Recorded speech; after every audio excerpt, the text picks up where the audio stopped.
만찬 자리에 연락도 못 받았다. 뭐 그래서 나는 그거 잘 모른다. 나는 뭐 상관없는 일이다. 뭐 이렇게 또 기자들한테 얘기를 하더라고요. 그러니까요. 그러니까 대통령과 여당 대표 관계가 이런 것도 좀 못 본 것 같고. 그러니까 이제 안전이 그 넘을 수 없는 강을 넘은 것 같고요. 네.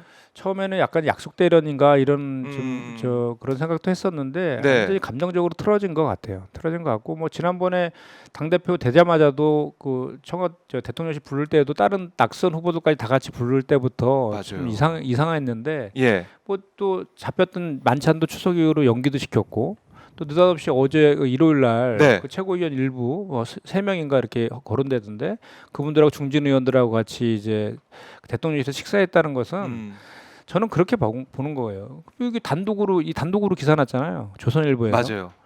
누군가 얘기했으니까 난 거 아니에요. 그러니까 저는 일부러 냈다고 보는 거예요. 대통령실에서.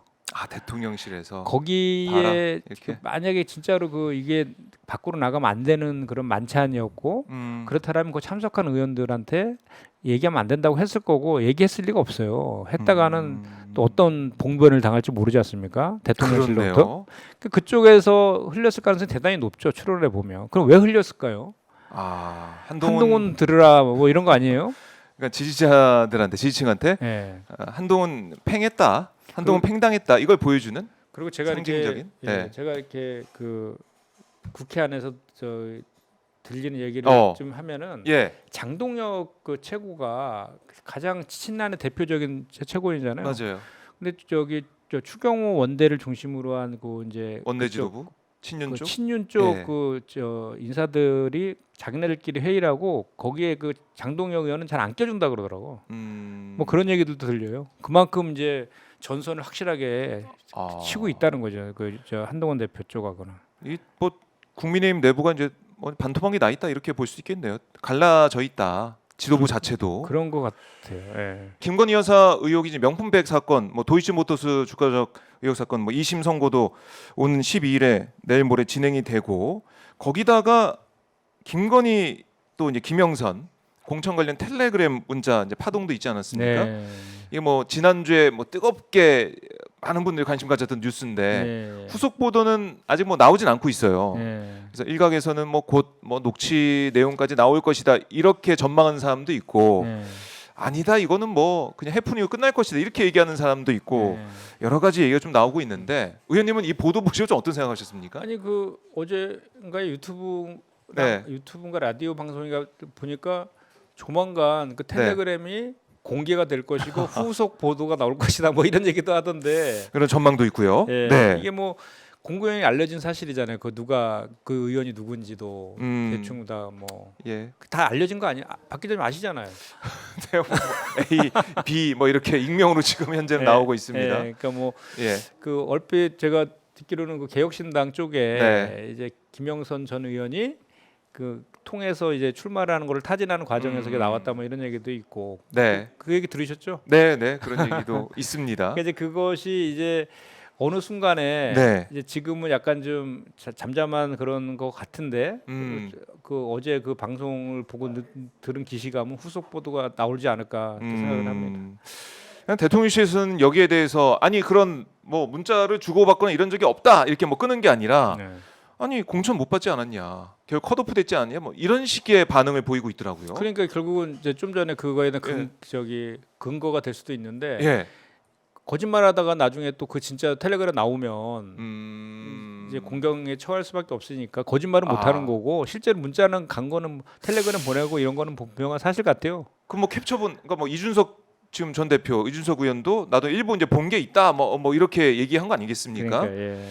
이게 존재하는 것은 부인을 못 하고 아니 공천 안 받지 않았냐? 그러니까 컷오프 됐거든요. 창원에 있다 김해에 갔는데 김해에서 컷오프 돼서 결국 공천을 못 받았으니까 그리고 당 공관위에서 공천하는 건데 왜 지금 이걸 얘기를 하느냐 이런 거죠. 그러니까 공천이 안 됐으니까 공천 개입은 아니다 이런 주장 같은데 어떻게 보셨습니까?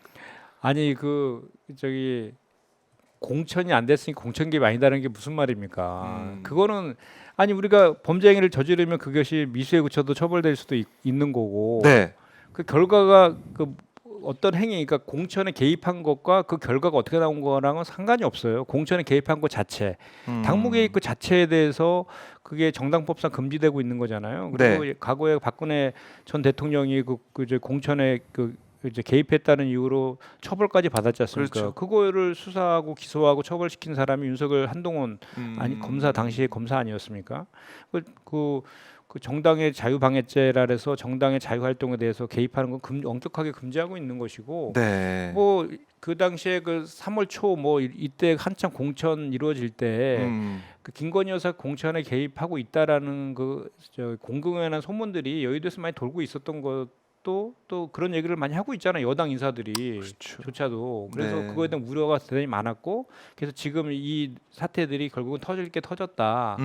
이렇게 얘기하고 있는 사람들도 있잖아요. 하하, 예. 그렇죠. 자, 이 문제는 어떤 후속 보도나 어떤 또 사실이 나올지는 모르겠지만은 아직 남아 있다. 그리고 뭐 이거가 예. 사실 그렇게 뭐 놀랍지도 않은 것이 한동훈 장관한테 그 문자 보낸 거 다 그 당대표 선거장에 다 공지됐었잖아요. 익심 논란 이른바. 예. 뭐 그런 것도 그렇네요. 그 연장선상에서 보면 뭐 우리 김건희 여사가 어디 뭐 국정이나 이런 당무나 이런 거에 네. 연관된 의혹들이 뭐 한두 가지여야지 뭐 새롭거나 뭐 음. 놀라지 않겠습니까? 그러니까 사실은 이 영부인에 대해서 이런 의혹, 이런 썰 이런 것들 나온 것 자체가 참 불행하다고 해야 되나요? 이거 국민들 입장에서 참 답답합니다. 그러니까 좀 전에 공천은 안 됐다 결과론적으로 이렇게 얘기하잖아요. 그 앞에 공천 개입은 했지만 실패했다 이 얘기잖아요. 되짚어 얘기하면 그 문자 주고 다 했는데 공천이 네. 안 됐어. 그럼 공천 개입 시도는 했지만 결국 공천을 못 받아서 실패했다 이 얘기를 자인한 거잖아요.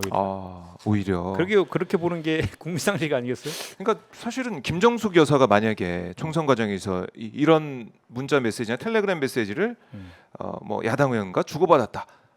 이건 난리 나지 않겠습니까? 결국은 역지사지 생각해 보면. 결국은 한동훈 대표가 네. 밝히는 수밖에 없을 것 같아요. 정말 이런 압박과 압력이 있었는지. 뭐 결국은 한동훈 대표가 그 당시에 비대위원장이었잖아요. 예. 뭐 그 책임지고 다 총선 선거 이끈 거 아닙니까?